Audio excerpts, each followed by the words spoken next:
Hi y'all, welcome back to the Precision Pod. I'm your host Bailey Mason, and today we are joined with Ashley Kiely.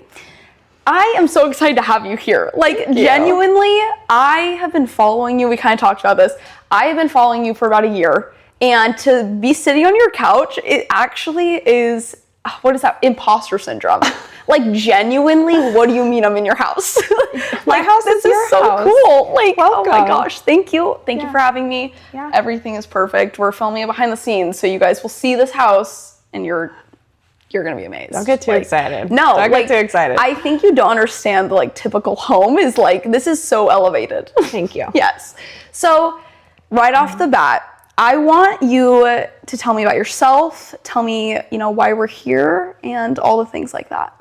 Yeah. So today we're going to talk about, I think, a little background on family, business, being a female in construction. And yeah, I'm a total open book. I love to share it all. Sometimes I get in trouble for sharing too much. I'm an overshare. But I just love being able to support women and support women in, their passion and in business. And so I'm here for whatever you want to know and share my story. I love it. Okay, so for people who don't know you, what is your title? And I know that you wear a lot of hats. Yes. There are so many hats. So if you want to kind of dive in a little bit of each, and then kind of what maybe you're most passionate about within all of those. Yeah, so I would say my title changes depending on the scale of my business. I think early on, I was I'm the business owner. And now that I have a team and we've scaled a little bit, I've definitely stepped into more of the CEO role. I'm also a general contractor, and that's really where I spend most of my time. Most of my days now in my business are spent in the contracting role. And then stepping into the CEO role, I'm obviously overseeing my organizing team, my interior design team. And then we have an investment property side of the business now. And then I'm doing social media. So it really depends. Again, all the hats, like you said. But for the most part, CEO now. I'm kind of overseeing, looking top down more than I was early in my business, where I was more boots on the ground. And the general contracting role is where I spend most of my time in my business. And so for general contracting, you're building, you're ripping things out, you're rebuilding, all of that kind of stuff. Not typically do you find a lot of females in this industry. How has your experience personally been with that? Or if you have other females in the industry and you've seen their kind of journeys through it, how's that looked? Yeah, I feel really lucky. I mean, my dad was in construction growing up. I saw him renovate and work on pretty much every house that we lived in. So I've been exposed to it my whole life. I never thought I would do it, but I've been exposed to it. And so what's been really great for me, the biggest thing is we've had a lot of our trades that have worked with my dad or have known me since I was little that have come in and are now working for me as my trades. Wow. So even when I was brand new and on my first project, I knew nothing. I knew nothing and I had no idea what I was doing. Of course, I had my dad to kind of guide me, but he was more in painting interiors and exteriors and not building and general contracting. So I had a lot to learn, but I feel really lucky that I had a good amount of trades around me that not only knew what they were doing and were experts in their field, but I felt that they knew and cared for me as a person. So I felt protected. I felt that they were going to look out for me. And so there's definitely been challenges. There's been moments in time where I did not feel like I was treated as an equal. I still love to show up on job sites with new trades or with people that don't necessarily know that I'm the GC and they think that I'm the homeowner. They think that I'm the realtor. They think I'm the designer. And so I kind of they introduce themselves and they kind of fumble and I'm like, hi, I'm the contractor. And they're like, okay, nice to meet you. Anyway, so I felt really supported. I feel like I have a good crew around me now, especially building 3 years in. But there have been times that it's not been easy. It's a very challenging industry as it is. There's a lot of risk, but there's a lot of reward. But yeah. Do you think, kind of two questions within this, do you think that people take advantage of you because you're a woman in the industry? And kind of what would that look like if they did? I'll ask the next one. Yeah, I think that there are ways that it really works in my favor and there are ways that it can kind of hurt and be a little bit of a detriment. I would say because I'm a female and because I'm a woman and because I'm a mom, I'm instantly trusted. I think that I can walk into someone's home with a client that I've never met and they feel really comfortable with me. They feel that they can, and they should. They should. That's like part of why I wanted to do it. I want people to be able to have an honest, good, transparent experience. But I also want clients that are happy and that want to work with me and want to support my family and support my business. And so, I instantly have trust. That's definitely a leg up where I think some males in the industry, especially if they're newer, they may have a bit of distrust. They may have to earn that trust. I think I'm trusted right away, which I think gives me a massive leg up for sure.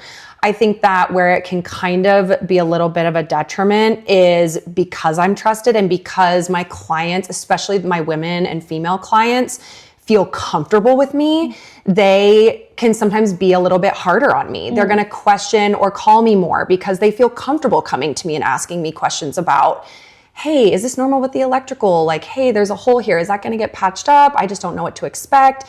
So I feel like there's a lot more that the pressure feels like a lot more sometimes because I think the boundary gets a little bit confusing. You're seen more as like a friend. Yeah, more as a friend, but also just I'm comfortable to come to. And so that can be hard because it does create more work for me and it does create a little bit more of that emotional capacity that I have to give. And I also think that I'm really caring with my trades and I try to create an environment on my job sites that we feel like a family and that they feel comfortable coming to me. But it also at the end of the day, sometimes because I am so kind and because I take really good care of them, sometimes I feel like I get taken advantage of a little bit and things start to slip or they start to, maybe be like, oh, it's fine. Like Ashley, she's so dialed. She's so organized. She's willing to help out. She's a teammate. And then I'm left kind of picking up after them. And so sometimes I can get my feelings hurt a little bit from my team side of things because I feel like they don't value me enough. I'm like, help me out, like go above and beyond for me. Don't just expect that I'm going to pick up after you or pick up the slack or, do something to go above and beyond where I think more of the male contractors are going to set the tone. And they're not willing to help out as much. And it's definitely more of a hostile environment on the job sites. And that's very much the opposite of what I create. So I think there's definitely pros and cons, positives and opportunities when being a female, especially a newer female in the industry, and for sure. For kind of the being taken advantage of or the expectations that you feel people have for you that are maybe just subconscious expectations. Do you feel that, I know that you're the oldest child, the oldest child who's also a female. Do you see that over time outside of work, maybe in families, in relationships, in friendships, stuff like that, that you also are held to a subconscious, like, oh, she's fine, it'll just get done because that's just kind of who she is? Yeah, I think a lot of that is more self-created. I think, I've been really lucky with amazing clients and a lot of clients have come to us because they want to support women in construction. They want to work with the female. They want to feel safe. They want to have a good experience. They want transparency. And I think for me, I definitely picked an industry for my personality that's really difficult to feel that I'm always executing and meeting the standard that I would expect for myself. I'm definitely viciously hard on myself. I'm hypercritical. I'm very self-aware, but I also am a people pleaser and I'm type A and I'm organized and I really want to succeed. I come from competition. I come from like that internal ability to just like go, go, go, go. I'm a high achiever. I'm all of those things. So in construction, in particular, nothing goes according to plan. Budgets are really difficult to keep. Timelines are hard to execute perfectly. And so it's been a really hard job for me as someone who has those personalities to feel successful most days, especially when things go wrong, because I don't want to ever feel like I'm disappointing anybody. And I really want my clients to be happy and have the best experience possible. And when I don't feel like I'm executing perfectly, I get really hypercritical and it can feel, it's hard to kind of find those wins on the construction side, where some of my other business entities are the opposite. And so I definitely picked an industry that doesn't support like the crushing it all the time. Yeah. And do you think that that's helped you, or has it kind of hurt you a little bit more? I think it has. It's a good question. I think it's helped grow me. I think it's challenged me. I think it's helped me to learn to let go and to release the reins a little bit. It's definitely pushed me out of my comfort zone in a way that most things wouldn't. But I'm also not one to give up. And I also know without a doubt that I'm in the right space and I'm doing the right things and I'm fiercely ignited with fire about what it is that we're building and what we're doing for this industry. And the team and the vision that I have is what drives me. So I think it's just more teaching me to manage the expectations for myself and how do I manage those wins and opportunities and how do I not let the things that go wrong be so catastrophic. I think it's building my stress resilience. I think that's what it is. Like I'm trying to expand and grow how much stress I'm able to take on and not have it feel so high highs and so low lows. Like I need to really learn to like get this neutral line. Have you found anything that's helped that? Well, a few things. I suffer from anxiety. And after I had my second son, my therapist prescribed me an anti-anxiety and depression medication, Wellbutrin. And I took that for 3.5 years after having Shay, and that helped me significantly. I felt like I was able to get through a time where I thought that I was drowning and I couldn't see through the smoke whatsoever. And once I found the right dose and in conjunction of seeing my therapist weekly, we were able to find a good neutral for me. And I was able to start weeding through some of that smoke that I was not able to see through.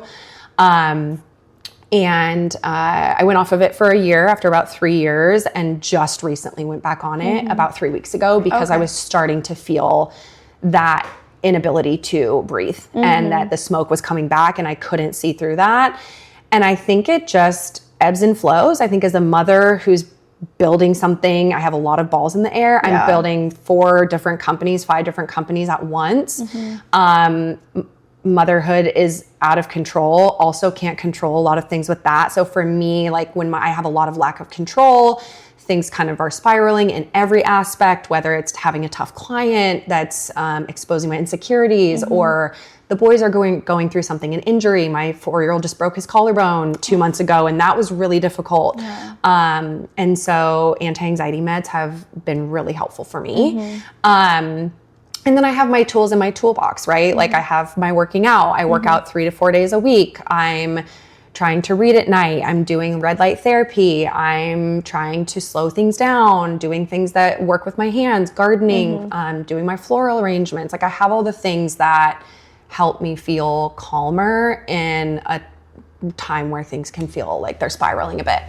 So I think it's medication. And then there's a few things in my toolkit personally that really help me kind of feel like I'm more in control of that mental state. And do you think for like balancing motherhood and running successful businesses, obviously there, I think, can come a lot of guilt with that. And if you have to miss things or just reorganizing your life kind of schedules to work around one thing or the other. How do you think that you've dealt with that as a mother who's creating such giant empires also, and then also making time for like your husband or your parents or like stuff like that? How has that been? I think it ebbs and flows. I don't think anything is ever perfect. I don't think I'm ever nailing every single thing on my list. Building my teams has been a huge help for me, being able to take on more balance in my personal life. So now that I have a team that runs my organizing side, I'm very rarely in that business anymore.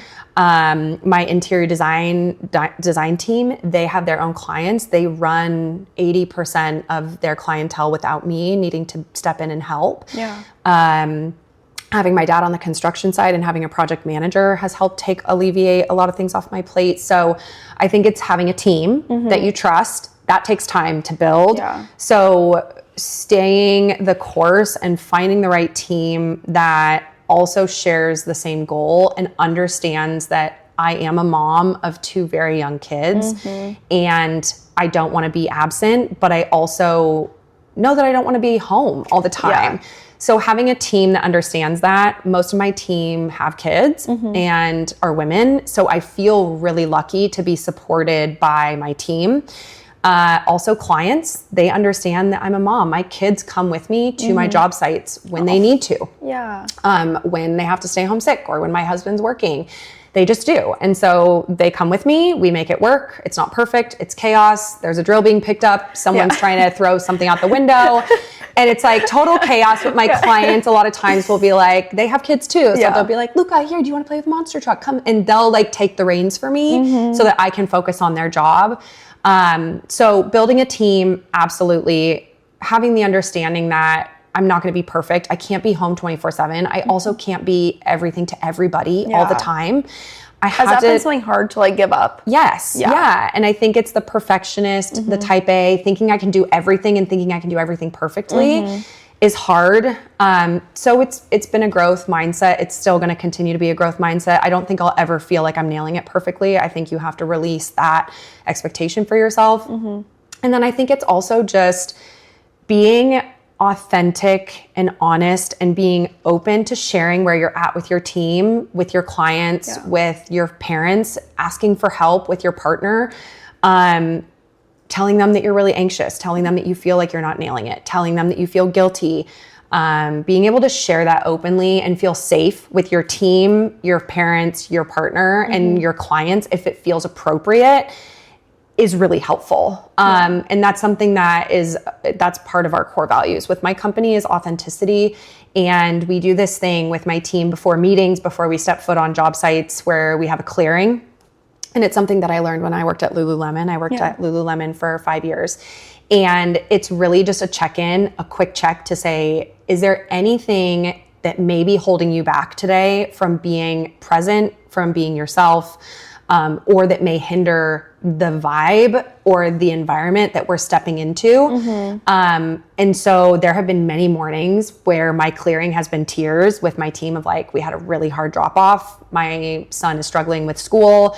I was up all night with my kids. I feel like I'm foggy. I'm not here. I'm emotional. And so being able to just have that quick clearing with your team so that they know, okay, if Ash seems tired, if she seems distracted, if she seems like there's something weighing on her, something's up. They don't have to question. They don't have to be in their head about like, what is it about? Is it me? Is she mad at me? Is she upset with me? Is it the client? So having that authenticity and that clearing with my team, leading by example, they also feel encouraged to share their clearings. That's so smart. And so then we can get on with our day and we can show up for our clients and we can step away if we need to. So we can be there for each other silently. Obviously, we're professionals. We have to do a job. Our clients are priority. We work with a lot of high net worth individuals and clients that have high expectations. So I think just getting that clearing out, having authenticity, asking for help, using a team, building a team that can support you and understands your goals and is understanding that you're not going to be perfect all the time. Those are things that have really helped. That's incredible. Like being able to do that. And I think that your team, you've been able to put together such a great team and like being able to balance off that is so important because no one's 100% every single day. And that's just, I'm trying to look for the word of like, I'm just like envious because, or not envious, but that's so awesome that you create such an incredible space for your team. For like you and the emotions that you hold and anxiety and everything like that, do you think that your being, your presence can kind of dictate other people's negative or positive? I think it depends on how emotionally aware they are. Certain people are more empathetic than others, and certain people can take on the emotions of others easier than those around them. I would say the feedback I get from my team, because I can only speak to what I've gotten feedback from my team on, is I can be intimidating because I can appear as though nothing affects me. Like I am nonstop, I get shit done. I'm again, very productive. I'm very high achieving. I'm motivated and I go nonstop. I'm like an Energizer bunny, and that genuinely is who I am. Yeah. And that's what fuels my motivation. Like, again, I'm competitive. I want to do really well. I want to be proud of myself. I want other people to be proud of the work that I'm doing. So I can be intimidating because certain people may look at me as their leader and say, we're never going to be able to like accomplish what you can accomplish. It feels like too much for me. We can't take on and go nonstop like you can. So for my introverts on my team, or for those that need a bit more emotional support, I definitely have to be aware of those things. So they've said that's been feedback that my team has given me over the years. I also tend to micromanage and like want to do things myself because I, again, high achiever, want things to be done the right way. I'm a control freak. So my team has really helped me grow in myself as a leader because I've had to let go. I've had to say, okay, I need to step away. You've trained on everything that you can, and like we have to just hope for the best, and I have to let them fail. I have to be okay with them maybe having a bad client experience or dropping the ball and maybe a client not being that happy with them. But if I don't, how are they going to learn? And how are we going to grow together? And I refuse to have a culture that doesn't allow for my team to feel safe in a space where they can fail and not be supported on the other side. I really believe that I can grow my team professionally, but I also expect a lot from them to grow personally. Like I want them to feel like they are a better person because of AKL or AKP or any trade partner that's coming in and working with us. Like they should be feeling the culture that we embody and that I provide. And I can't do that if I'm not willing to look inward and get feedback and take feedback really well for my team because I know I'm not perfect. So I think it goes both ways. And I think just being a leader that's willing to let your team feel comfortable giving you feedback and asking for feedback a lot too. Like I ask for feedback. I give them a lot of feedback, but I give a lot of praise. So I think it like they're able to feel comfortable giving that feedback. But they also know I expect a lot of them, and they're willing, because they know how hard I work and how much it matters to me. I think they can feel that in who I am and what I'm building. So people that come in and work with me, whether it's a trade, a contractor, an employee, like they know what it is that we're trying to do, and they're motivated by that. Like they also feel aligned with my vision, and they want to work hard. They want to perform for me. They want to perform for our clients. They want to make themselves proud, but they also, have to be willing to take feedback and opportunities. And so I feel really lucky that I've found the right people that want that culture and want to build something alongside of me and believe in me. A lot of my people have stayed for 3-4 years. So like they've been with me since the beginning. So yeah. And then since you are so high achieving and you hold yourself to a very high standard, with your husband, he also works full time, very busy. You can share what he does if you want to, but how has that balance of like, you guys are both very achieving human beings, like how does that work?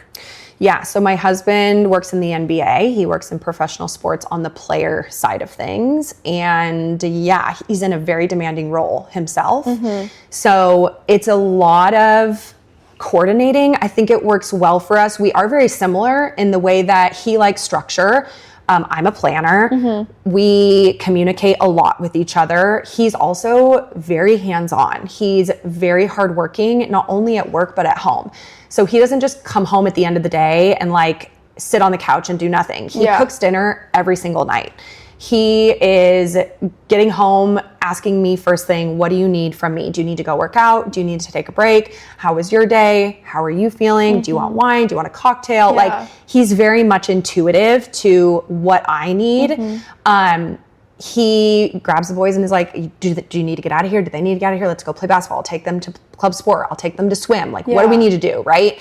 So he's very much hands-on, and I don't know what I would do without him. I don't know how I would be able to manage both the boys and my business without how hands-on he is. So Again, it's not perfect. I think we also have 2 very young babies. We're both building something, our careers. We're still kind of on that trampoline where we haven't hit our goals yet. And the personal side, our relationship has suffered, you know, like we don't get a lot of one-on-one alone time right now. And we just kind of chalk it up to, it's just not our time. It's not that season. We're not traveling alone together. We're not doing date nights every single week. Like there's just things that you have to sacrifice in this season that, you know, are normal. And I think just talking about it and knowing and not freaking out that like, oh my God, we're not doing all these things. Like we need more time for each other. We just have to prioritize and be on the same page about what is being prioritized. And it's really hard to prioritize alone time and date nights and quality time when you just have a 4 and a 6-year-old and you're working full time. And there's activities and then you want to see friends and we have family that's close. We want to see family. So I think right now it's just like we do what we can and we're both a lot of times at night on our computers working and maybe it's like we watch one show for an hour before bed together or we sit outside and have like a cocktail while the boys are watching 30 minutes of the iPad. Like if we need that time, we ask for it. We obviously have parents that can help. We have a few sitters that we like. So it really just is getting over the hump of like the planning and trying to figure out how do you be on the same page without someone feeling like they're doing all the work or they're not getting enough attention, or are you feeling like your cup is full or are you feeling like your cup is empty? Like, what do you need to do? It's just a lot of communicating, I would say. Yeah. And we talked about how he grew up with sisters. Yes. So he's very understanding of females, what they need, that kind of stuff. Is he oldest, middle, youngest? Yeah, he's in middle. His family. Okay. He has 2 sisters. So he's very emotionally intelligent. And I feel so lucky to have someone that is very emotionally intelligent, is very compassionate, is very giving, is, he's very intuitive. So he gets it. And he's not really an anxious person. He's really just neutral. And so for me, who's like very anxious, I can be spirally. I need a lot of words of affirmation and constant validation. And because I hold so much together and because I'm needed so much at work from so many different people, and then I come home and the boys need me. They want to be all over me. They need me for all the things. It's great that he can kind of sense that and like take a step back if needed, and also knows like, I need to get my workouts in for my mental health. Did I get that in today? I didn't. Okay, great. I'll hold the boys. You go for a walk, go lift, do what you need to do, take a minute to yourself.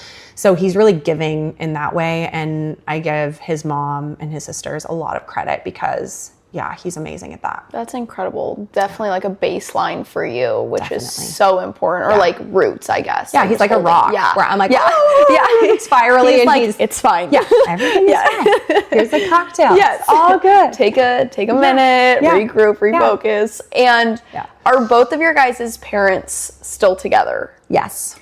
How do you think that's played a role in how you guys are together and separate?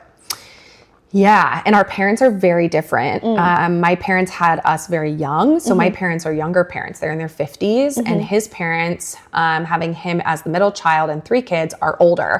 And they're both together. He comes from a strong Irish Catholic family, and I come from a Christian family. So I think those values are very much the same, but just different.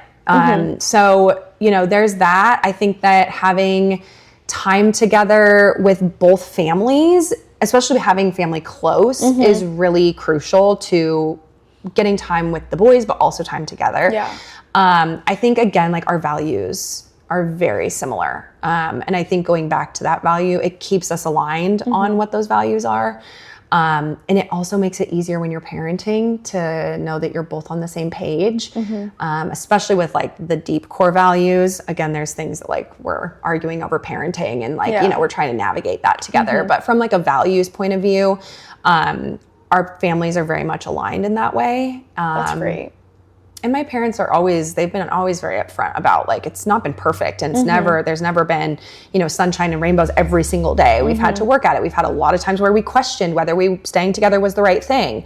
And so my parents being open about that and just like talking about that, is really helpful. I think when you're, you know, into your marriage, you're getting to like that, we're almost to that 10-year mark where it's like, you know, we've had 2 kids. Thank you. Yeah. 2 kids, and we're getting close to that milestone. And I think it's just like not freaking out when things aren't going well or perfect. It's like, it's just a season, you know, like see you on the other side kind of thing. And it's like, we've chosen to have kids, and that is what it is. So huge congratulations. Thanks. That's awesome. And Thank especially I feel like nowadays it's rare, at least from my point of view, to like see people so happy. And I feel like everyone, maybe it's just around me, maybe it's in general, just kind of the time of life is just very busy, fast, stressful.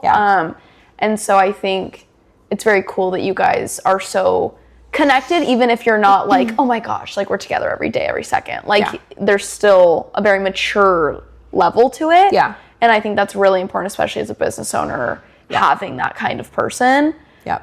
With your parents, I know we kind of got deep.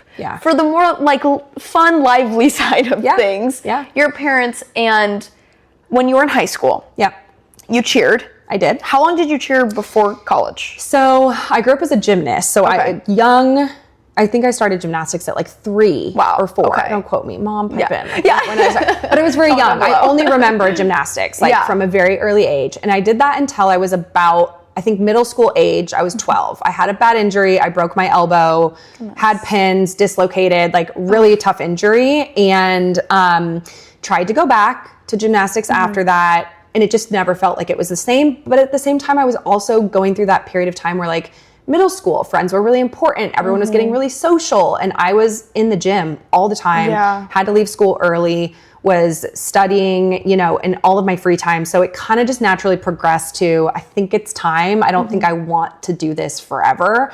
And so I tried volleyball, I tried soccer, I tried a few different things, and then landed on cheer because it was like the best of both worlds. I could still tumble. I can still have, you know, like the competitive nature, but it was less individual and more a team sport, which I really liked. That took the pressure off of me.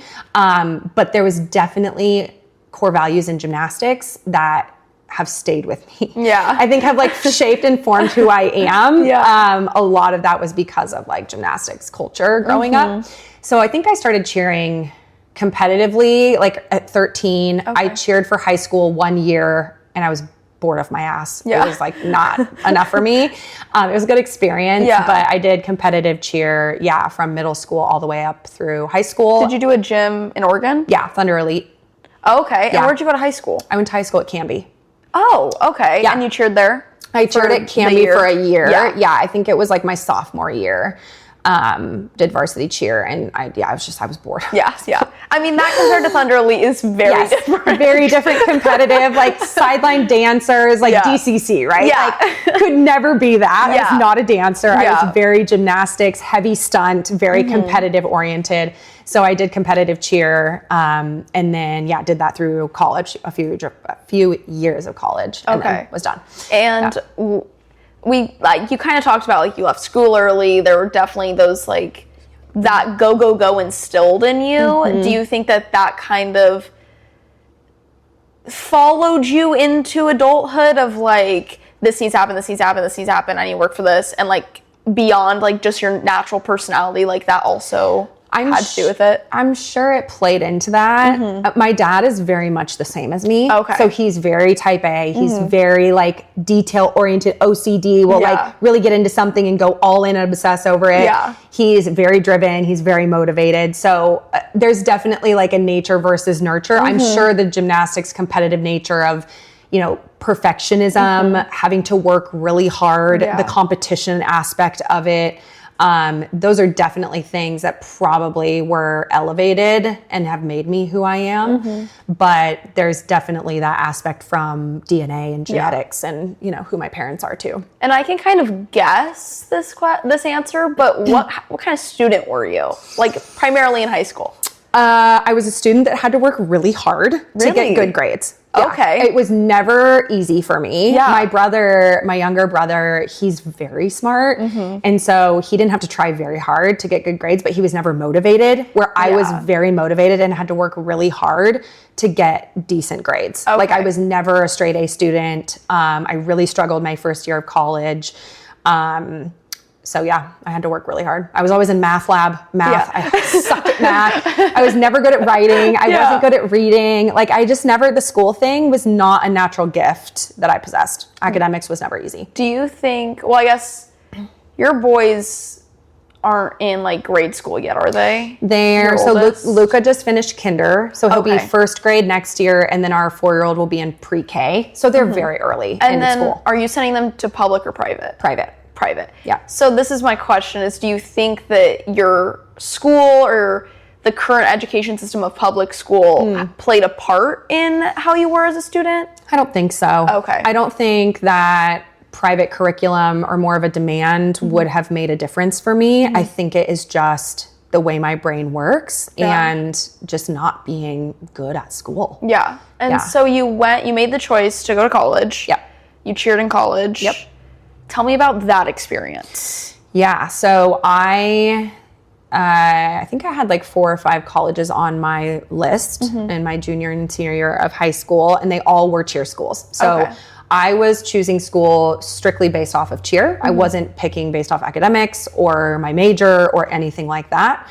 And what was your major? My major was public health. I started pre-med, actually. I started biology and then changed majors. It's a whole story. Changed majors I think it was my beginning of my junior year of college. Okay. So I ended up having 5 years of college instead of 4 because I changed majors and I had extra class I had to take. But I was going to go to college strictly for cheer. I wanted to cheer on a team that was really good. I wanted to compete on a national level. And so I toured a few schools. San Diego State was where I ended up. I loved their campus. They also had an all-girls team, which I really loved. And once I tried out and made the team, it was like, this is where I'm going. Yeah. I didn't know if I was going to make the team. So I had backup schools. I was looking at like Hawaii Pacific, TCU, Louisville. I was looking at a few other schools, U of O for local, but I knew I didn't really want to go there. It was like a backup plan for me.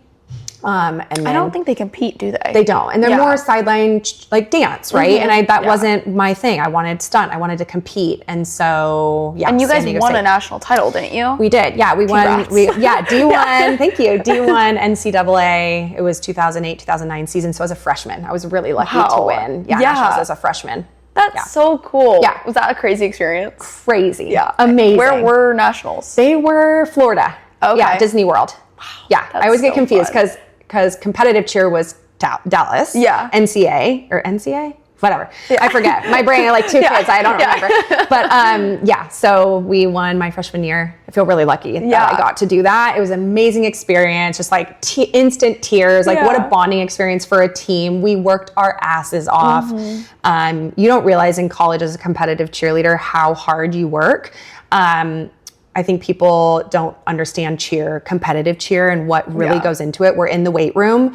We were up at 6 a.m. for practices before classes. We also had to cheer at football games and basketball games. So we were not only asked to compete on a national level and practice and be ready for that, but we also had our dedication to the school. We were cheering for the basketball team and the football team. So it was a lot. And then you're doing school. And so I did not do sorority. I did not do Greek life because I just could not imagine having all of that on my plate, pre-med, studying, being in cheer, and having to be during all the commitments of the sporting stuff. Yeah. So, and then weight training and being in the gym. Yeah. So how was the academic side of college for you? It was difficult. My first year, I remember calling my mom months and months in being like, I don't think I can do this. I want to come home. I'm super homesick. I don't know if I can do it. And she just kept saying, I wish I could like quote, and she would have a better maybe recollection of the words that she said, but it was something like, just give it one more semester or give it like one more month or like just get to the end of the season. Like you want to cheer, just get to the end and then like, let's reevaluate. Like she almost was just like, let's just see. And you're coming home at Christmas. So like, you're going to get time together. We'll come and visit you. So it wasn't like my parents' parenting, I would say they never really gave me an answer. They always were just like, we support you. Let's see what happens. Like you make your own decisions. You live with the consequences. Like they just were very like, I don't know if it's because they're younger parents and they just like didn't really know what they were doing. my mom always, I think, knew what she was doing. She's very good at like the parenting by like support and not like, she's not judgy. She's not like, I'm going to tell you what it is you have to do. Yeah. So they just were like, just see how it goes. Give it a chance. Keep going. Let's give it one more semester. And then, of course, after, freshman year, I was like, I'm obsessed. I'm loving it. I'm never coming home. So that sounds like my sister. That's exactly how she was. Yeah. But the academics were not easy. They never were easy. My grades were not great. My GPA was not great. I didn't do well on like my SATs. Like testing was always really difficult for me. I had to study so hard to get really good grades. And I was in office hours and I was in the library until 2 a.m. and up at 6 for practice. Like I just had to work really hard. It was never easy. And you graduated with, what was it again? Public health. Public health. So what is that? What could you do with that? Crazy story. I thought I was going to go to medical school. Okay. And that was my path. I wanted to deliver babies. I wanted to be an obstetrician. From a very young age, I told my parents and my mom, like, I want to deliver babies. That's what I'm going to be. I'm going to go to medical school. I even had like medical school flashcards and like medical school books. And like, I was 12 or 13, right? My parents would just like get me that because they knew I was interested in it. And so I was super clear that that was going to be my path even up until college. Like I was going to do bio pre-med and that was that. And I was going to get into medical school and like, it was going to be amazing. School was really hard for me. And I realized after a trip to Africa, so I went to South Africa for a summer and I volunteered in the HIV clinics and the orphanages there. And I scrubbed into surgeries and we did medical rotations. And I just fell in love with the perspective of natural medicine and natural childbirth and midwifery. And so when I came back from my trip from Africa, I was debating pivoting and not doing pre-med and getting my nursing degree so that I could be a certified nurse midwife. Okay. Which was less schooling. But still, I was going to be the one delivering babies. And so I changed my major to public health at that point, knowing that I would get into nursing school after I got my bachelor's. And my thought was I was going to do an accelerated program. Okay. Did you have natural births then, I assume, for your boys? I did not. You did not? Okay. I did not. We can talk about that. Yeah. That's a whole other story. Yeah. So then I came back and I got my certification to be a doula. Oh, cool. So I was working with clients, helping them deliver babies when I was a junior and senior in college. So I was up all night delivering babies. And then was still getting my degree. And so when I graduated, I started applying to nursing schools, thinking I was going to get into nursing school, and I didn't get in. Okay. And so then I went back to take some classes at a community college here to try and get better grades to see if that would help me get in. I applied again to OHSU, Linfield, some of these accelerated programs, and I didn't get in again. So then at that point, I was like, great, what am I going to do? So then I started working at Lululemon. Yeah. In the meantime, it was just like, I'm going to work here and just like retake classes. And then my plan was still to get my certified nurse midwifery degree and do that. And it just like never happened. It just kept getting put off and put off and put off. And so that it just kind of fizzled out. And obviously now I'm doing something completely different. Yes. But I spent a lot of time. I was so clear that that's what I wanted to do. Yeah. But when I got into it, started dating my husband, then it was like the amount of debt. I'm in debt from school and then I have more school to do and there's more debt. And then I'm going to be working all the time and I want to have kids. Like, I don't want to wait too long for that. So I feel like life just kind of like slowly chipped away at like that, moving me away from that plan. Yeah. And not intentionally. I think it just happened. Yeah. Everything happens for a reason. Yeah, so clearly. that's why. I'm happy that it did. I want to talk about your birth story choices and stuff like that. Yeah. And then I want to talk about how you chose to get into AKL and all of this stuff. Yeah. So the boy's birth. Yes. Yeah, so I would have loved to have a natural birth with Luca. When I got pregnant with him, that was definitely the plan. That was my vision. And Sean and I had kind of talked about, do we get a doula? Do we not get a doula? I really wanted a doula. Yeah. Because I knew I had delivered 30 plus babies and cool. I knew what I wanted. I was really clear on that. I would have loved to have a home birth. Yeah. But he was just really nervous about he wasn't comfortable with me giving birth at home. Yeah. And so for someone who myself is anxious, I didn't want to go into a situation where the environment was going to be, he was going to be so frantic and like concerned and worried, and like that wasn't going to support me in a good birth experience either way. So I knew I was going to deliver at a hospital. I delivered at St. Vincent with Luca. And it was just one of those things where I didn't make a plan. I was like, I don't know how my body's going to react. I don't know how it's going to feel. I knew what the process was like. I knew that it was going to be long. I knew that my first birth would be, you know, there was going to be pain and it was going to be a battle, but I just didn't know how my body was going to react. So I felt comfortable just going into it with no plan because I had been exposed to so much and knew that a lot of times making a plan was not going to be the plan that happens anyway.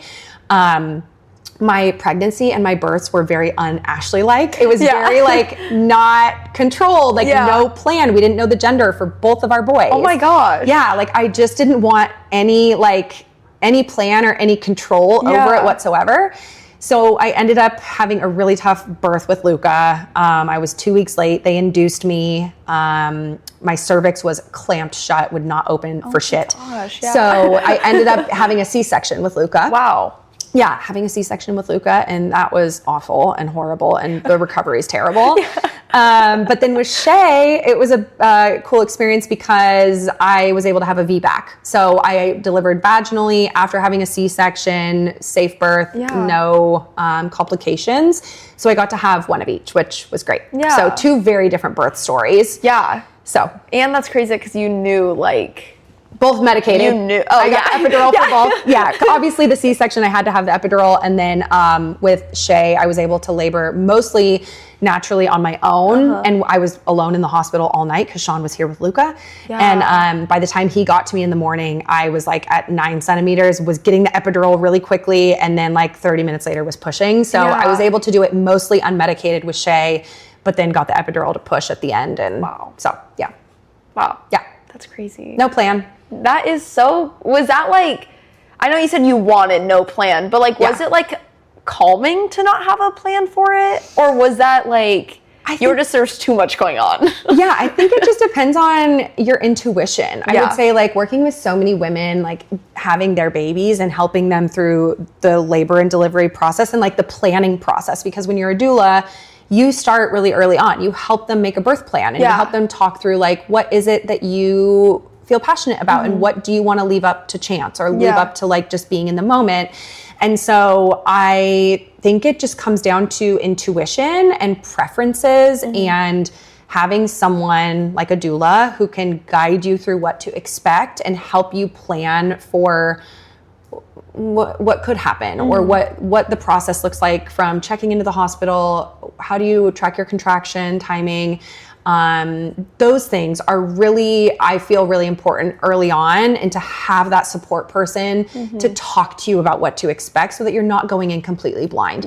Because our medical setup does not really support or give enough information about all of the things that you need to know or should know before you go into having your first baby. So I tell anyone that I can to hire a doula. You'll never regret it. It doesn't mean you have to have a natural birth. There's no judgment. They're really just there to help make your experience the best that it can be and to help your partner too. That's incredible. So today's episode is sponsored by Longevity Peptides, the leader in research peptides. These peptides are manufactured and third-party tested right here in the United States. This is American-made quality that you can verify. Learn more today at longevitypeptides.us. Today's episode is also sponsored by Evolve AI Solutions. This company is built for small and medium-sized businesses. From incoming leads to stagnant warm ones, they instantly classify every single contact and turn them into booked appointments. Stop guessing and start knowing. Gain new customers today. That's evolvemy.ai. So moving more towards how we got here. So you were at Lulu. Where did we make this change? Because it's kind of a drastic one.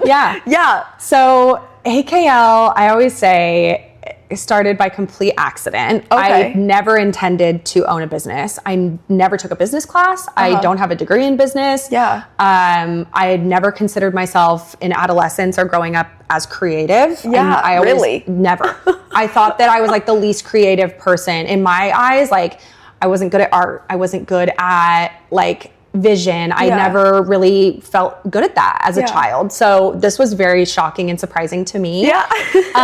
But it was pure desperation when my son Luca was born. And he was born in January of 2020 and the world shut down in March of 2020. Yeah. So between my husband's work in the NBA, exposure, having a brand new newborn, and not having a career path, my mom just subtly was like, you should just do construction. You'd be so good at design. You like redid your house and it's beautiful and you love to organize. And I was nesting heavily when I was pregnant with Luca and like reorganized our whole house. And like, I was really good at it. And it also really encouraged stillness and calm for my anxiety in a time where so much was uncertain about having a new baby, being a new mom. Like, who am I going to be? What is that going to look like? I don't know.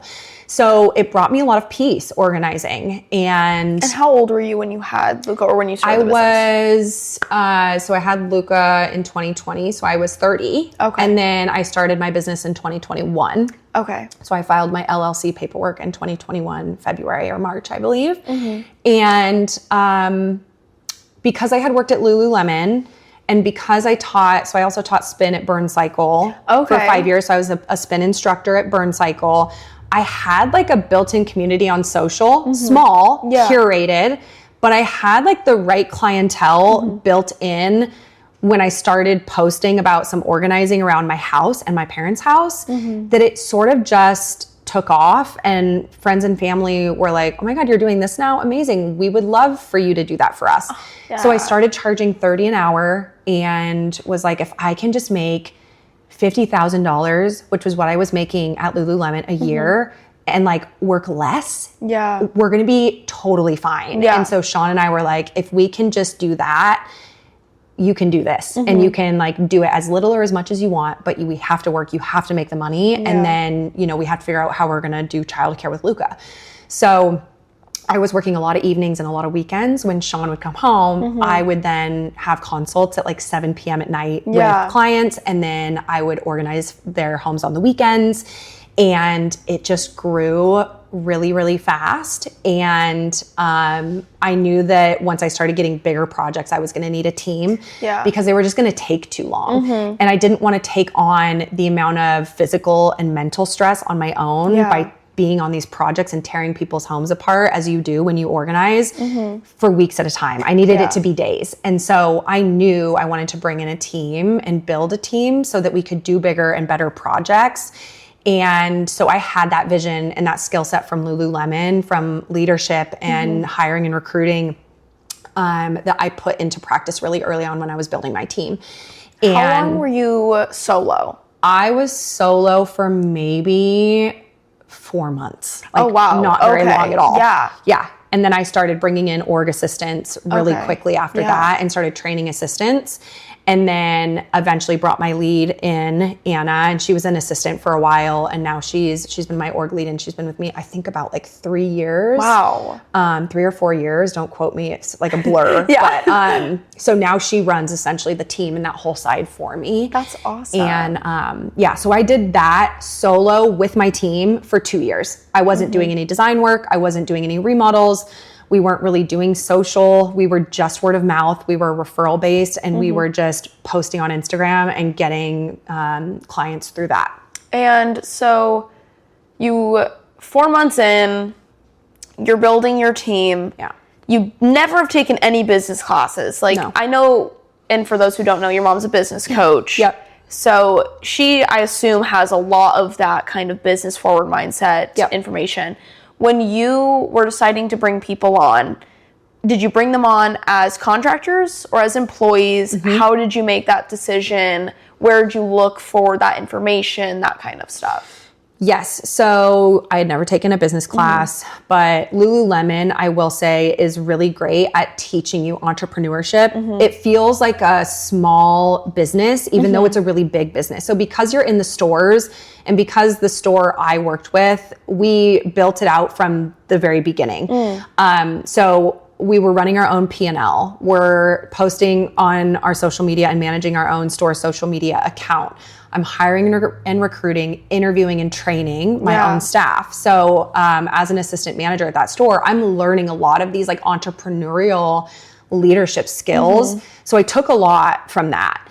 And then my mom, yes, of course, she is an amazing business coach. She knows a lot about corporate business culture. So from a high vision and scale, I could always go to her and ask like, how do I do this?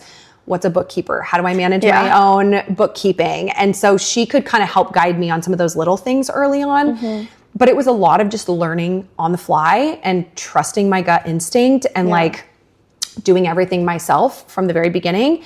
And then outsourcing as needed for website and SEO. And like you kind of grow and scale little bit by little bit, but you do a lot of it yourself early on. And just intuition and like trusting that. But again, because I'm go and I'm a go-getter, I think that really helped me like scale faster than most, because I loved it and it was so fun and it still is amazingly fun. But from the contractor and employee conversation, so when I started asking friends if they wanted to work randomly once a week, once a month on projects if I needed them. And they were contractors. So we started with 1099 contractors that would come in and help on either big projects or small projects if I needed help. But once we started getting really consistent with big projects and we needed like 3 to 4 people at a time, we transitioned the crew that I had started training early on into employees. And then we still to this day have some contractors that are mostly moms, can't work a ton, but they want to work maybe once a month or in the summer when they're not teaching or they have another full-time gig and they want to just pick up weekend shifts for a few hours.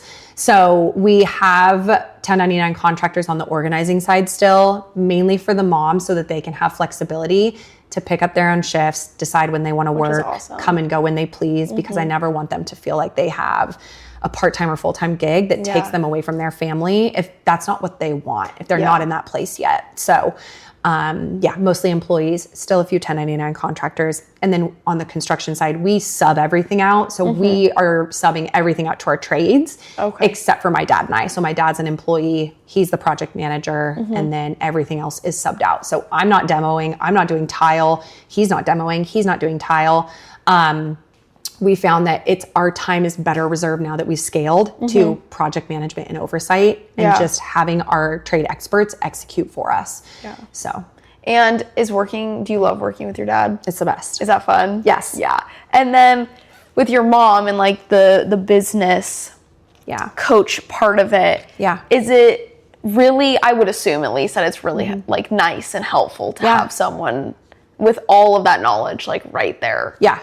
It is. It's also nice just on hard days to be able to call her and say like, oh my gosh, like I had this difficult client conversation or I had to let somebody go or, those things that she's done a million times and she can just be there to support and encourage me, not only as my mom, but as someone who's done that and has had to do that.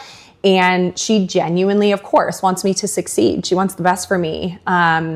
So it's really fun that I get to celebrate wins, business wins, financial wins, milestones in the business with her. But she also is someone I can go to when I need help with a process or I'm struggling with this workflow, like it's not working for me, or I need help finding a CFO. I think it's time. Can you look at my P&L and can you tell me like where you see opportunities for my business next year?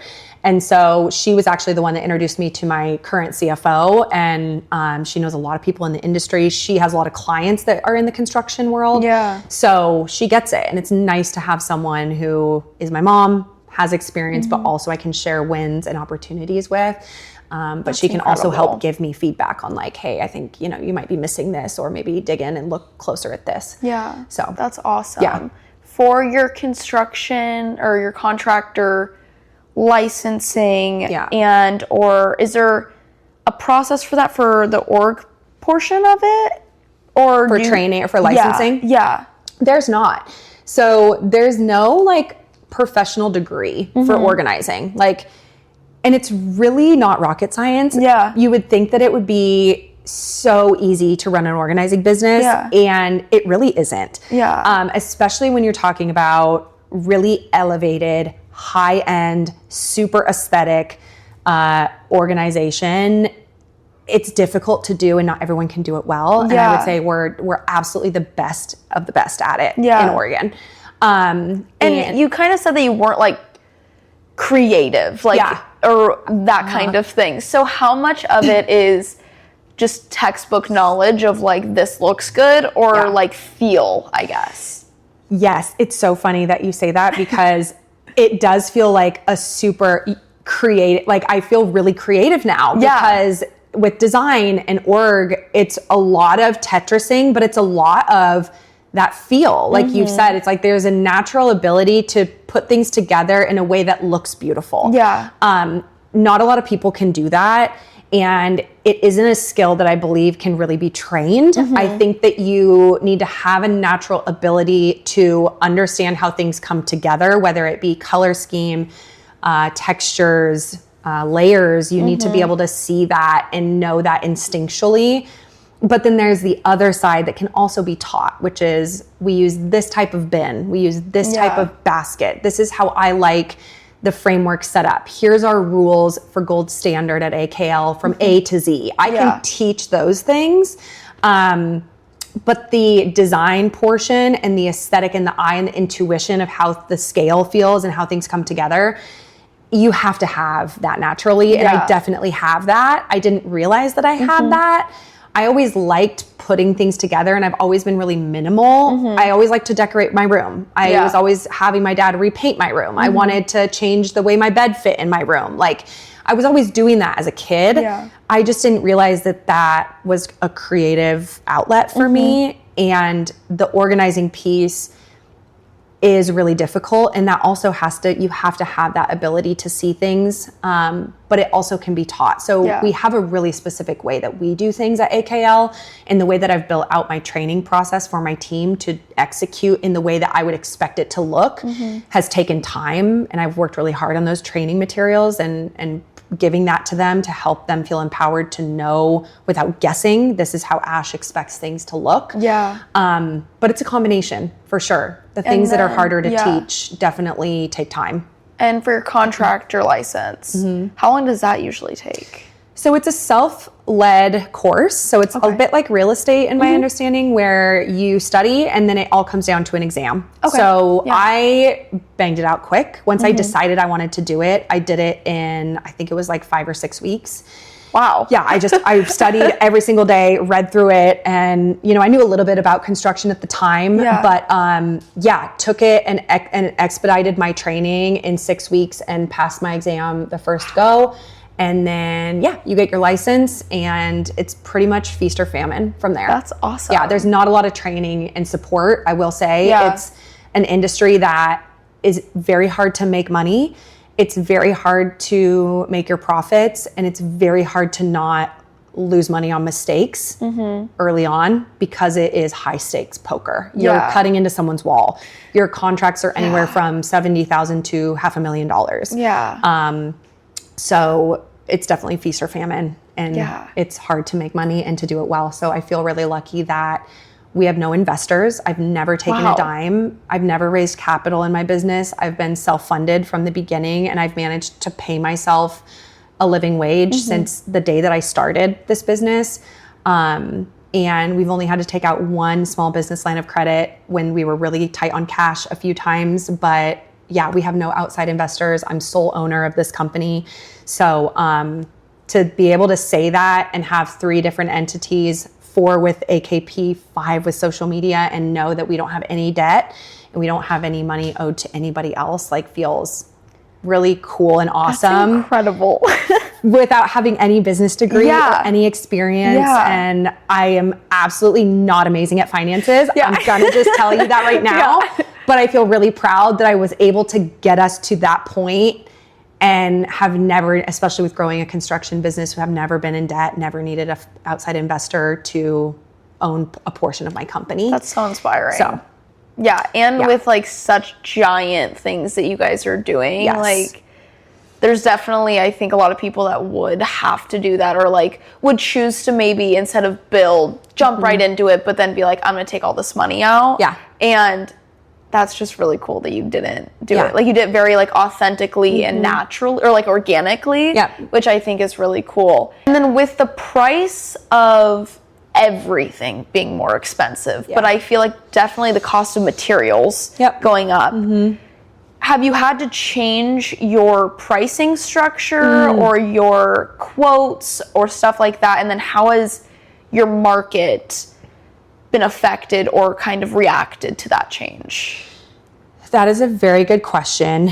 And I will say the pricing and our process on the construction side has been really difficult from the beginning in the sense that we've never questioned our value. So from the beginning, we've always done a percentage of markup as opposed to a cost plus or padding our bids process of how you put bids together. There's in construction, there's different ways to put a bid together. Some do cost plus, some will do padding, and then they put their markup on top of that. For us, we just have a solid percent markup. We don't do any padding.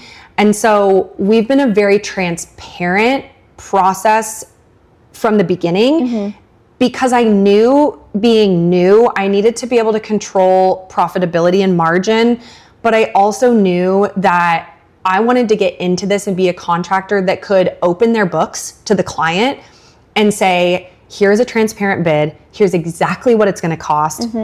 Here's what the portion that I'm taking from it. Here's what I'm paying my trades, and here's my overhead. So for us, initially when we present our bids, our percentage at 35% single line item feels like a lot. Industry standard, people will say, is like 10 to 20% markup for GC or builders.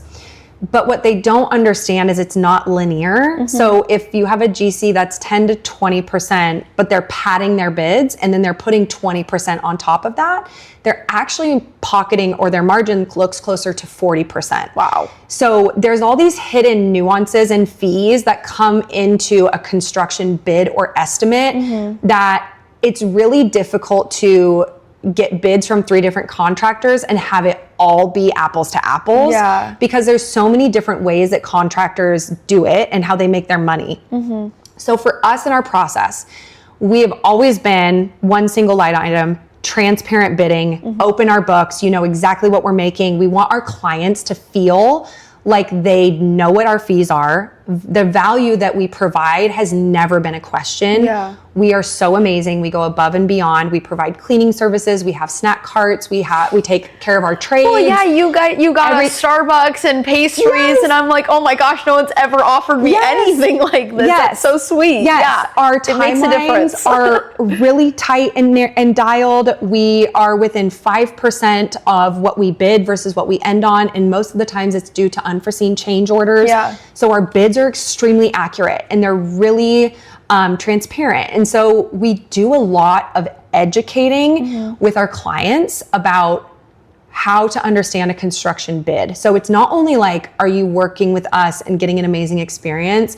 We also are providing a lot of education and transparency into the industry and what to look out for and why working with us may seem like an investment more than most upfront, but at the end, it's actually the best cost value that you're going to get when working with a contractor.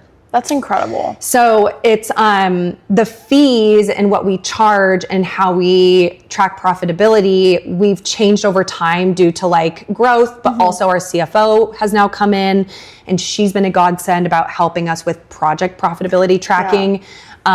So we've been able to be more profitable in the last year, which feels really great, but it is low profitability percentage compared to some of these other big construction firms and industries that are making 40 to 60% profit margin.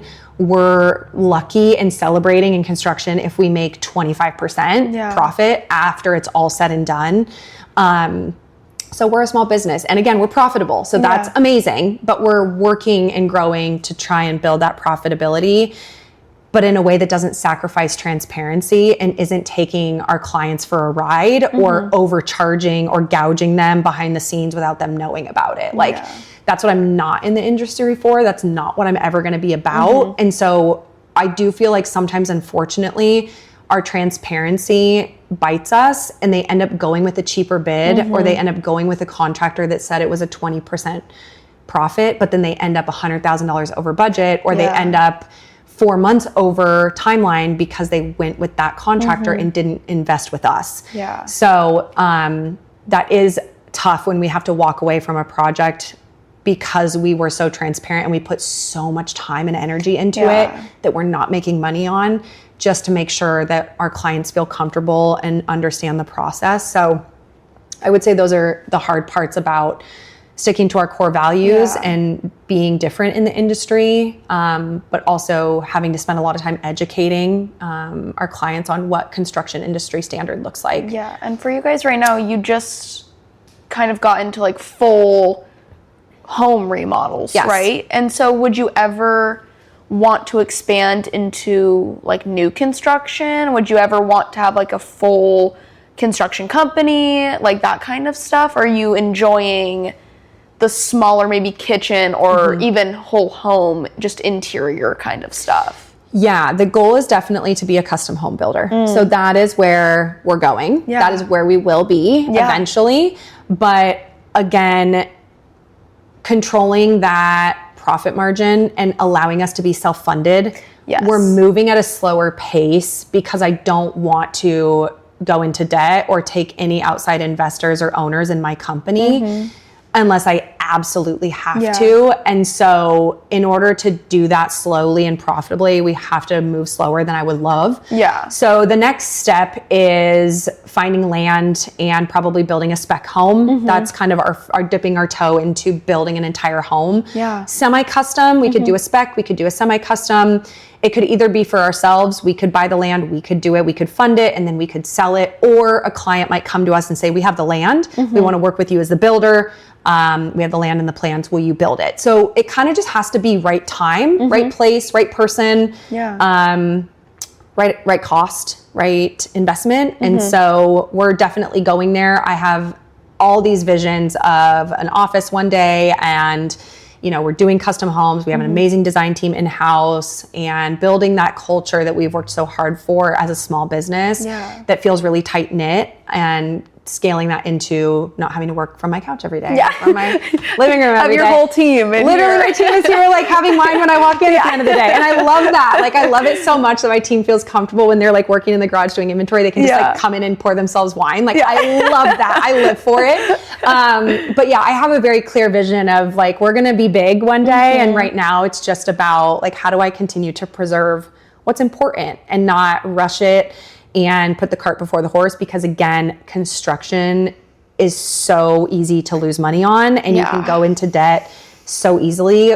Like, we just had, I just paid $11,000 out of pocket mistake for something that we had a miscommunication on with our design team. And it was the right thing to do for the client. And you have to do it to preserve your reputation. And again, I need to sleep at night. We're in this for the right things. We're not taking advantage of people. We're not raking people over the coals. And so we have to have, if we didn't have the profitability to pay for that $11,000 out of pocket, then we would have been in debt just off of that, right? Like, that's a lot of money to have to write a check for that isn't from insurance, that isn't reimbursed, and that the client isn't paying anything for.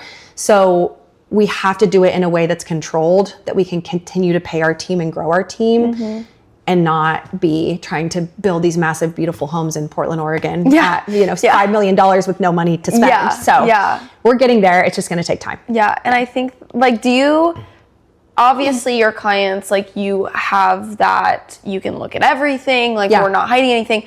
Do you think that everyone knows that you're that transparent, but also like self-funded? Do you think people assume, I don't know, I guess you can take this how you want, answer it how you want, but do you think that people assume maybe that you're since you're a woman in the industry, do you think that changes how people assume? Or do you think that because you have grown a lot in just kind of a little bit of time that people also kind of assume? Do you think that you have something to prove even if people haven't brought it up? Do you like, what's your thoughts on all of that? I know it was a lot.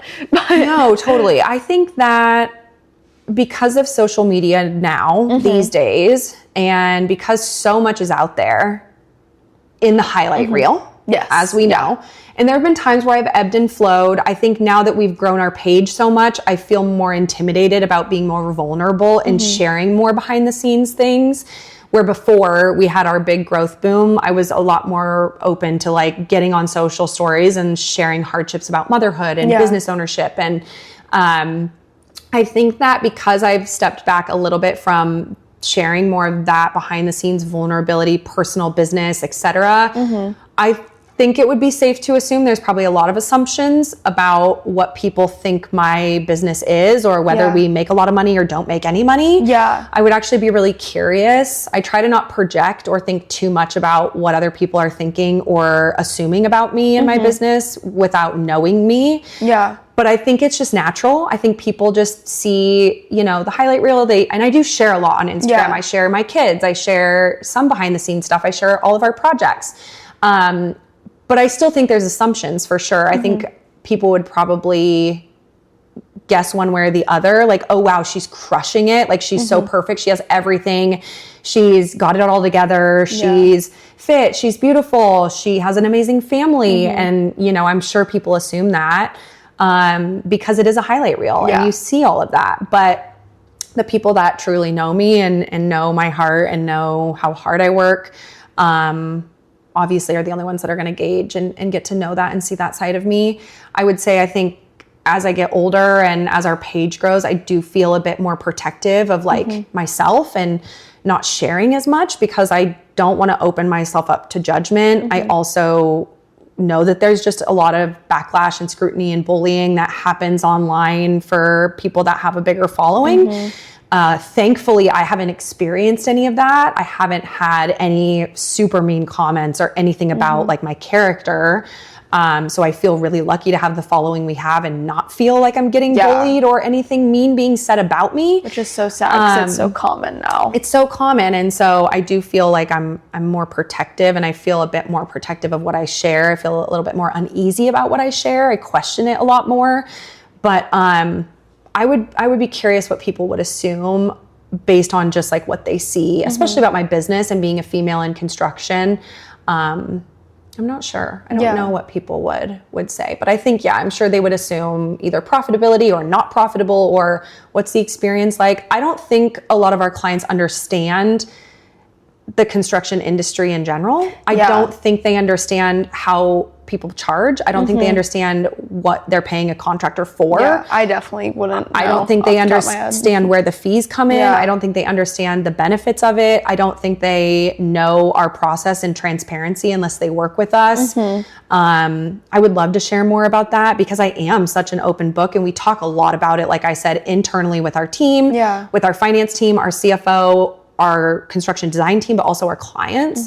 But I think if you went and asked our clients that we've worked with in construction, and you ask them, because I know they've gotten multiple bids amongst ours, that they would likely say, thank God we went with Ashley and her team. They maybe were a little bit higher or maybe at that margin with the others, but their bid was more consistent. We felt more comfortable with them. We knew they were going to go above and beyond, and they came in on time, on budget, within 4 to 6 weeks, one and done. I know our clients would say, like, hands down, best investment we've ever made. Thank God we worked with Ashley and her team, and we found her, and she educated us, or she helped us navigate this process.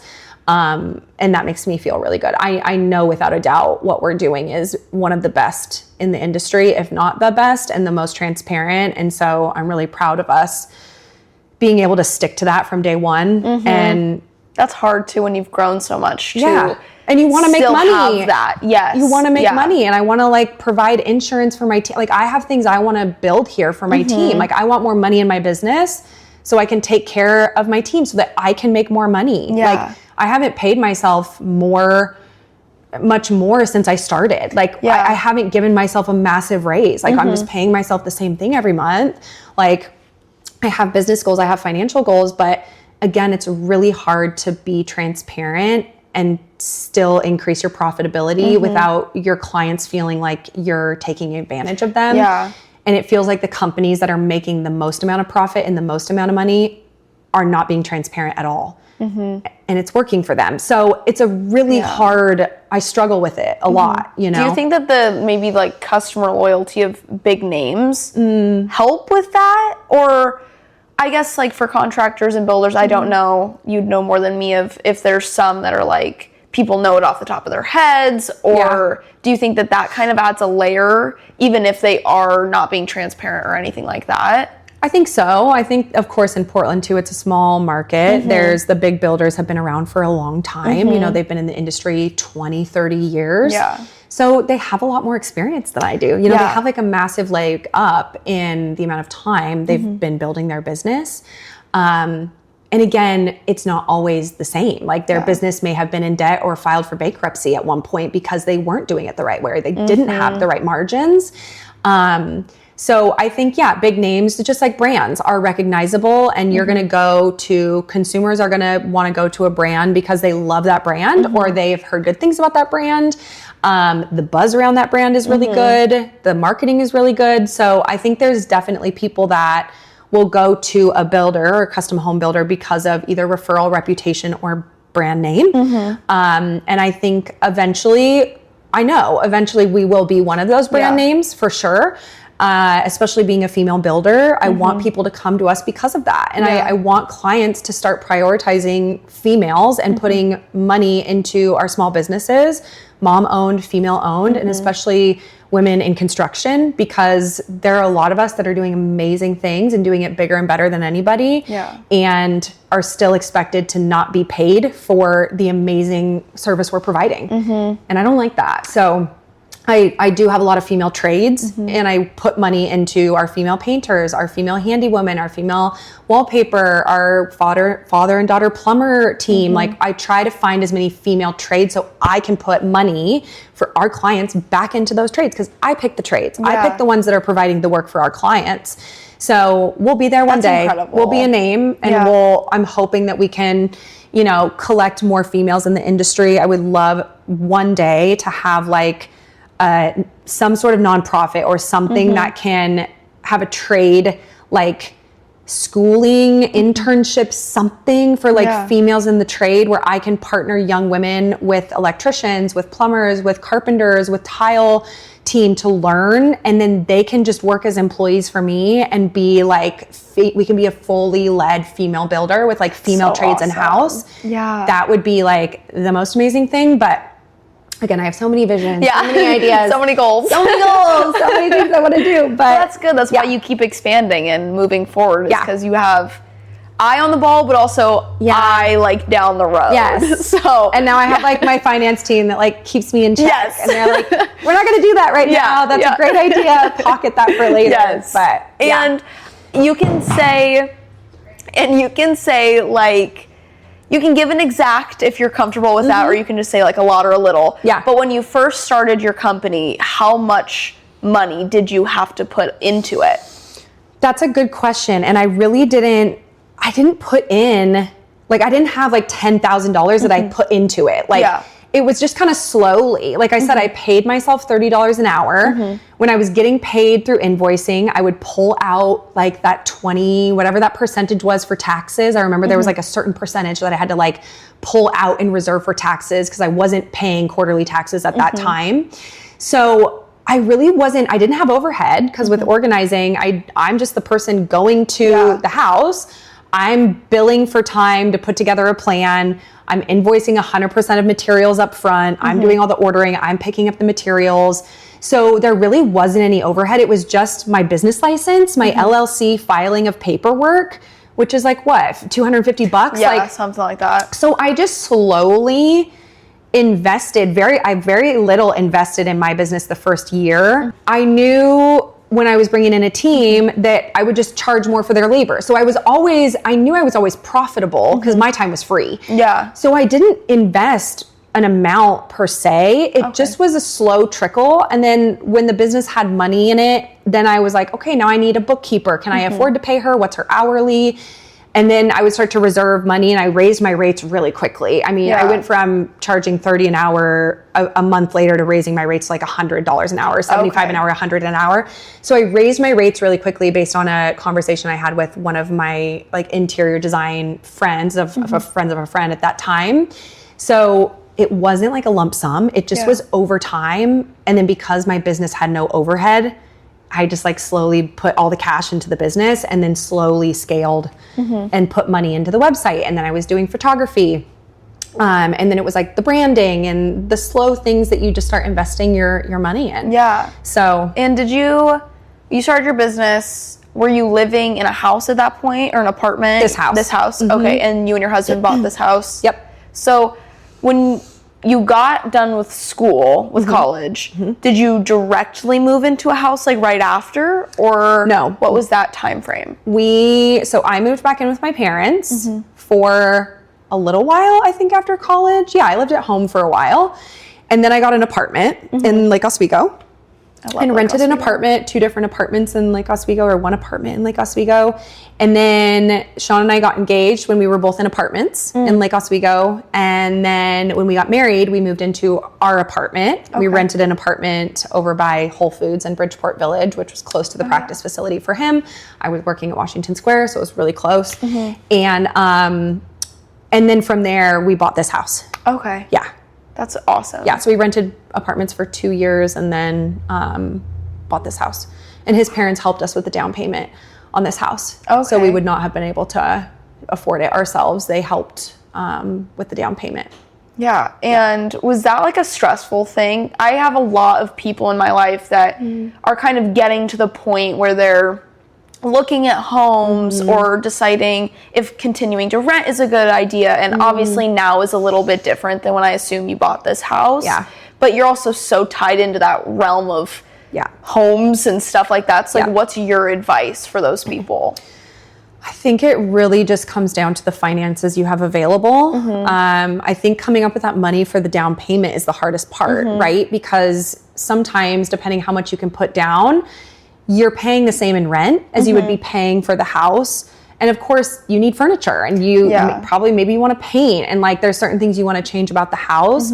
So you need to have a little bit of reserves to obviously furnish it and be able to have money to afford that, or you just bring over your furniture from your apartment and you just live with it as is for a while. Yeah. I think nowadays it's really hard because a lot of people want to buy a house and have it be perfect. Turnkey, beautiful design, fully furnished custom, all new everything, and they don't want to like be scrappy or put in the work to like make it happen, or wait a little bit until they start to slowly curate their furniture pieces as they go over the years. And that's really what we did. Like, we fixed this place up on our own. Like, yes, of course I had help. My dad's a painter. Sean did the floors for the first time. Don't look too close. They look like they look great. Sure. Yeah. But like we brought our furniture over from our apartment, and you know, I picked a paint color and we demoed it ourselves, and we've slowly over the years, I taught myself to tile in this house.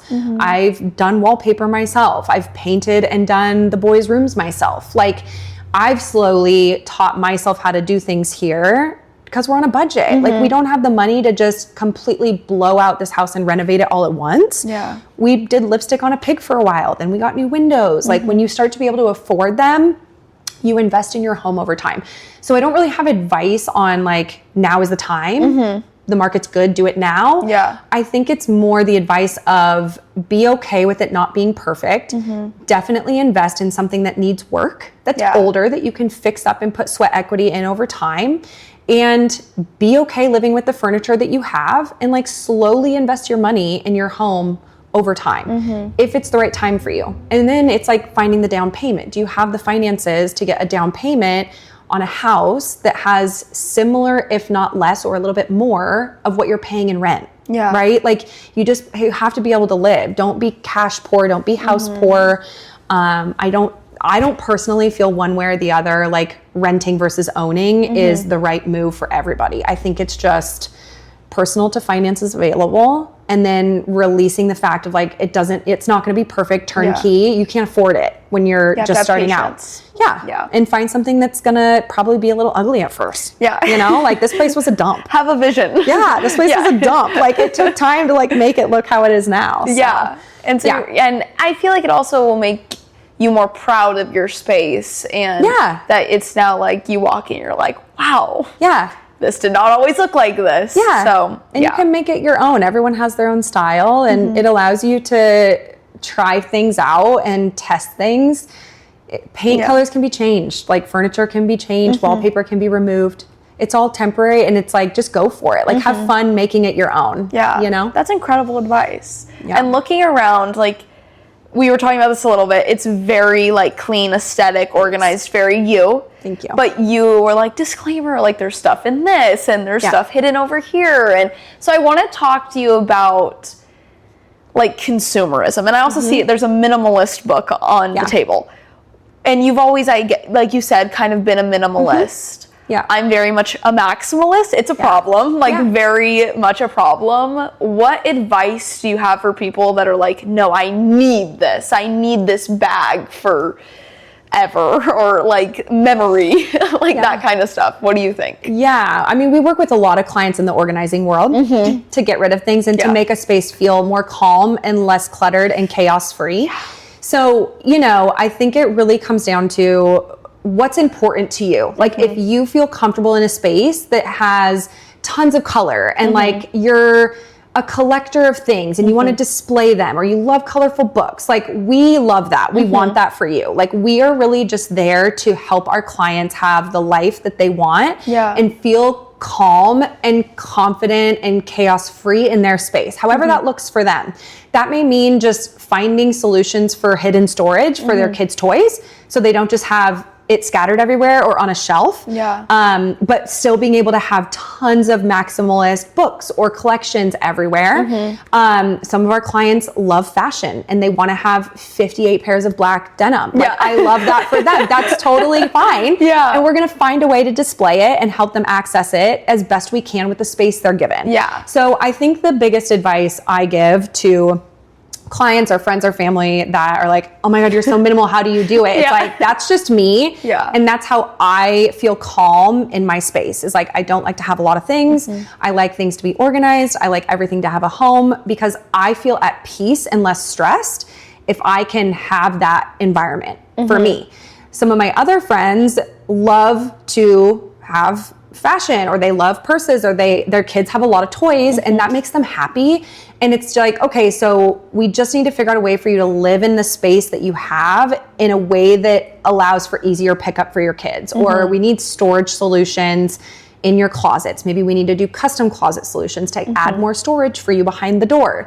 So the thing about organizing and like curating your space is it's really personalized. What are the goals for your space? How do you want to live? What are your pain points? Are you a busy mom of 3 and you need less time cleaning up every day? It's taking too long. You're drowning in stuff. Then maybe we need to look at, how do we help align you with those goals? Do we need to get rid of things to help with that and have it be guilt-free? Or do we just need new storage solutions for you? Maybe you don't have the right storage. But we have to go back to the space that you're given. So if you live in a house that's 1,300 square feet like ours, we have minimal storage. We have to live within the space that we're given. I can't put a massive armoire right here in the living room. It's just not going to fit, right? We don't have a ton of closets that I can put stuff in. So you have to be able to control the amount of things that you have to fit in the spaces that you have, like the space that you live in, or you're gonna feel overwhelmed. You're gonna feel chaotic. You're gonna feel like there's no room for anything, and it's gonna get messy really quick. So that's the thing. Some people have 10,000 square foot homes. We can fit a lot of shit in there, right? Some people live in 1,200 square feet like me, and I have to have not a lot because we just don't have space to put it. So it's really controlling your inventory and living with the space that you're given. And how do we meld the two of like, these are the things that make me happy and light me up when I walk into my house. I want it to feel like me, but I also want it to feel like I have room for things. I can store things easily. I'm organized. Yeah. I can find things on a drop of a hat, snap of a finger, so that I'm not wasting 20 minutes looking for my keys because there's nowhere for them to go. Yeah. Right? Yeah. So I'm just sitting here thinking like, oh my God, I need to like do the laundry and like put things away. And yes, like that's very good advice. And I think it is important to maximize space. Yeah. And I think people struggle with that. Me specifically. Yeah. Well, that's why you haven't. That's why you have organizers in our organizing team, because we can help with all of that. You guys are like, no, why are we stacking things? We need to be shoving things and stuff we like can that. help. We do all of that. Yeah. We love to do that. Yeah. We know where all the dead bodies are hidden. Yeah. You're like, yeah, don't open that closet. Yeah. There's nothing I haven't seen. I'll say that. So yeah, we are on 3 different social platforms. So we're on Instagram, YouTube, and TikTok at Ashley Kiely Living. You can find us there. If you want to work with us for organizing, interior design, or construction, you can go to our website, hit connect with us or work with us. And there's different hyperlinks depending on what service you're looking for. So organizing has their own link, interior design has their own link, and construction has our own link.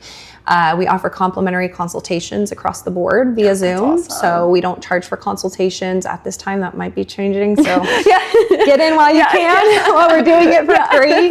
And then, follow along. I'm on Instagram most often. I'm in stories on Instagram. That's where you can kind of hang out with me and see more of like the behind the scenes stuff with my kids, family, where TikTok and YouTube are more of just like the fun, cheeky reels and stuff like that. So, I just hope that everyone can take from this episode not only the advice and wisdom that you have that is honestly like perspective changing almost, like it's really good and I hope you know that, but also that you're not going to find the authenticity and transparency in a lot of companies now in general, but also builders and a lot of almost the male dominant spaces. And I think that I hope that people can hear this and be like, I have a bathroom I've been really wanting to change and this girl's perfect. So that is my hope. And I really appreciate you coming on. I had the best time. Thank you.